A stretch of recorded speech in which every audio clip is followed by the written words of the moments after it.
Have you ever felt like you missed out on something really great and kind of regretted it? If any of you have watched this channel before, you might be aware that while I have always enjoyed anime, I didn't really get super into it until around high school. And of course, being a pubescent teenage boy, I was into the kind of things that other pubescent teenage boys were into. You know, Dragon Ball Z, Naruto, Full Metal Alchemist, basically all the anime your typical shonen addicted high schooler would indulge in. However, as I've gotten older, I've come to realize that my tastes, while I wouldn't say they've changed, they have broadened. I will always love shonen action series, but I've come to find that I also really enjoy drama, mystery, day-to-day life, and even romance. Of course, I don't think it's a bad thing that my tastes have broadened, but I do feel regret that only later in my life have I expanded my horizons to new series that the younger me would have never touched. And the saddest part is that a lot of these series were very relevant right as I was getting into anime. One of the best examples of this being Spice and Wolf. If you like anime, I'm sure you probably don't need me to tell you what Spice and Wolf is. Chances are you have either seen it or heard of it. Though just to be safe, Spice and Wolf is a series of light novels written by Japanese author Isuna Hasekura. Set in a fictional world inspired heavily by medieval Europe, the story follows traveling merchant Kraft Lawrence, who, after a fateful encounter with a 600-year-old wolf goddess named Holo, finds himself traveling to the north to return her to her home, while along the way having a few adventures and getting into some trouble. Now, something I need to make clear is that this is not the 2008 version of Spice and Wolf that was relevant when I was in high school. This is Spice and Wolf Merchant Meets the Wise Wolf, the 2024 remake that was made for the series' 15th anniversary. So that's the version I'll be talking about today primarily, since based off of what I've heard, it's possible that this version moving forward will stick closer to the light novel's source material. And first things first, from a simple surface level observation, oh my god, this anime is so beautiful. I want to live in it. I barely know anything about Studio Passione, the only prior show they've worked on that I've actually seen being Interspecies Reviewers, which is, needless to say, a lot different from Spice and Wolf. But they did such a good job capturing the feeling of a simple yet timeless world that you really do just want to get lost in. I don't know how to explain it, but just watching the show makes me feel so cozy. From the lush country vistas, the warm cabins and hotels, and of course the abundance of comforting food that Holo consumes on the regular. Every nook and cranny that this show explores just feels so rich and lived in. Like, I can practically just imagine what so many of these little shops and buildings smell like just from looking at them. That to me really speaks of the world that has been constructed in this anime. However, a setting is really only as interesting as the characters that inhabit it and the events that take place within. And fortunately, this is one of the best parts of Spice and Wolf. I found that a lot of animes like to narrow down their focus and appeal to a select few elements. And I've also found that typically some of the most interesting and addictive animes that do this often narrow down these elements to a very niche subject. So what exactly is Spice and Wolf's niche subject, you might ask? Economics.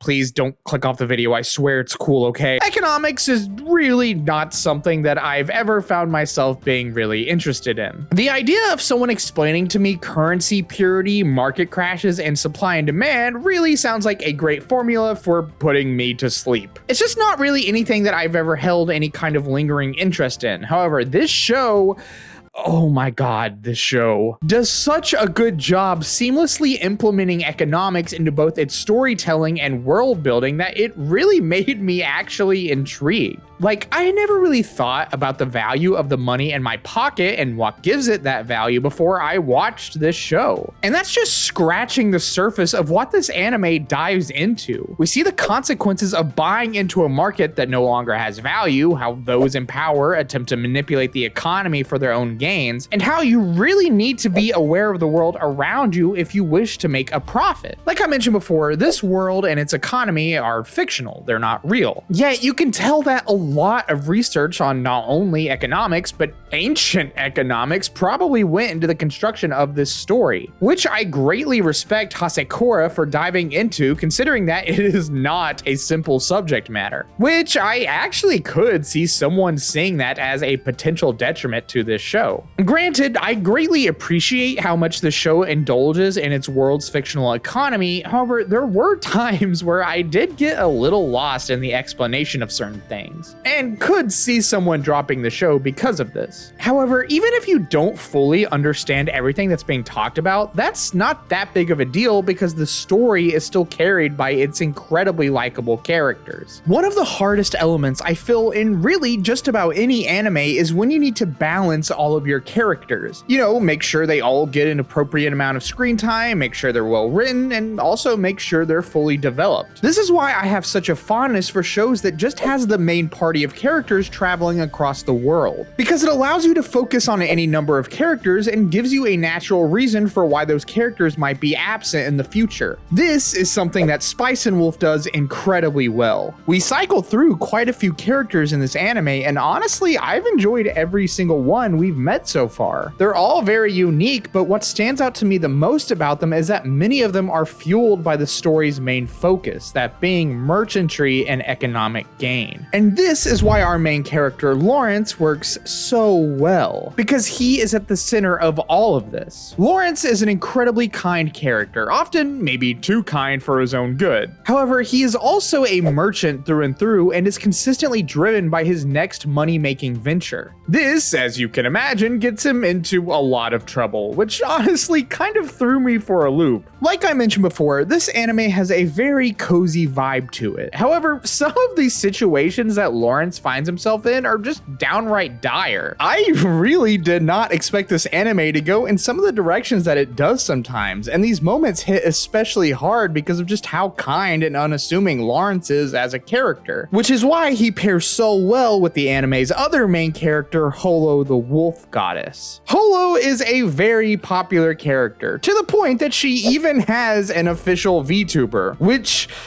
wow, I really wasn't expecting that. I can't really say that I'm shocked though. For one, she has a really cute yet simple character design and a great personality to match. She acts as a perfect foil to Lawrence because in a lot of ways, they're opposites. Lawrence is dry and modest, whereas Holo is playful, arrogant, and quite frankly, not modest at all. Most people she meets are in some way enchanted by her, or at the very least intimidated by her, and often she's able to use this to her advantage, usually able to get her way by means of charm, wits, or manipulation, which is a far cry from Lawrence's more brass tacks and practical means of conducting business. Holo and Lawrence are such great characters by themselves, but what makes them truly great, and to me, what is by far the best aspect of this show, is how much they complete each other.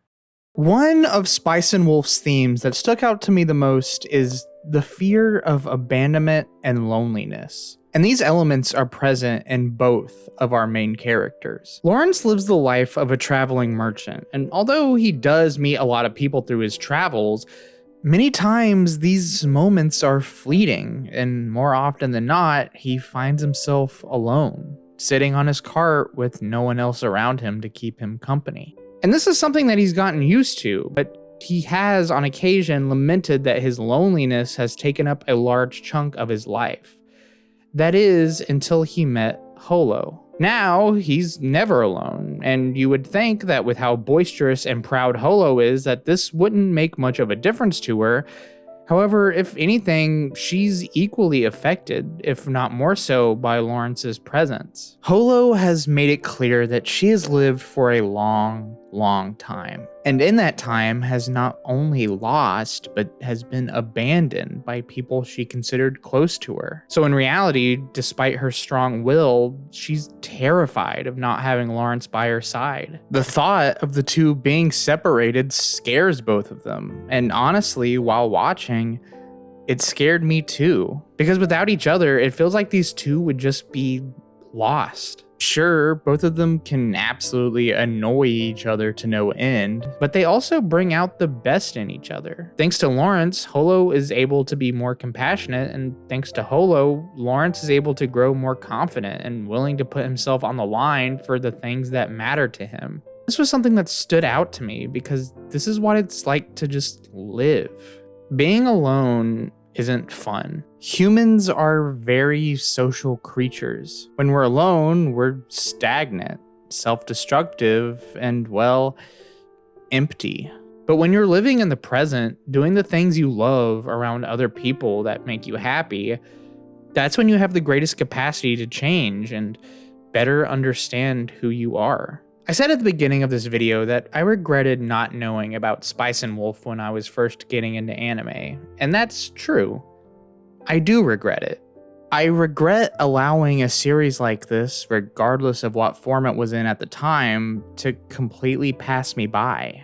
But at the same time, this show has reminded me that although I do have regrets, I should be more grateful not only that I have this show now, but also that I have people in my life that I can talk about it with. And honestly, that includes every single one of you that comes to this channel and listens to my ramblings about anime. I guess if anything, what I've taken from Spice and Wolf the most is that I'll never take for granted the people that I meet in my life. Whether I only knew them for a fleeting second or if they'll remain with me forever and continue changing me for the rest of my life. So to everyone who watches this video, thank you. And I'll always be grateful for you guys.